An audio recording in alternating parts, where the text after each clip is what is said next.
കൂട്ടുകാരെ, എല്ലാ കൂട്ടുകാർക്കും മിഠായി കഥകളിലേക്ക് സ്വാഗതം. ഒരു അത്ഭുത കെട്ടിടത്തിൻ്റെ കഥയായാലോ? കഥയുടെ പേര് കടലാമ കെട്ടിടം. അവതരിപ്പിക്കുന്നത് മനോജ് കുമാർ പൂളയ്ക്കൽ. അകലെ നിന്ന് നോക്കിയാൽ വലിയൊരു കടലാമ, ഉള്ളിലോ അക്വേറിയം.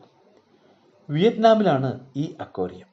ലോകത്തെ ഏറ്റവും വലിയ 10 അക്വേറിയങ്ങളിൽ ഒന്നാണിത്. വിയറ്റ്നാമിലെ ഏറ്റവും വലുതും. കടലാമയുടെ ആകൃതിയിലുള്ള ലോകത്തെ ഏറ്റവും വലിയ കെട്ടിടവും ഇതുതന്നെ.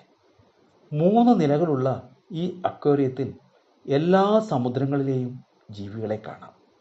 പെൻഗ്വിനുകളും സ്രാവുകളും അടക്കം 2,55,000 കടൽ ജീവികൾ ഇവിടെയുണ്ട്. കൂട്ടുകാർക്ക് ആമക്കെട്ടിടത്തിൻ്റെ കഥ ഇഷ്ടമായോ? എങ്കിൽ പുതിയൊരു കഥയുമായി നമുക്ക് നാളെ കാണാം. എല്ലാവർക്കും നല്ലൊരു ദിനം ആശംസിക്കുന്നു. Story uncle.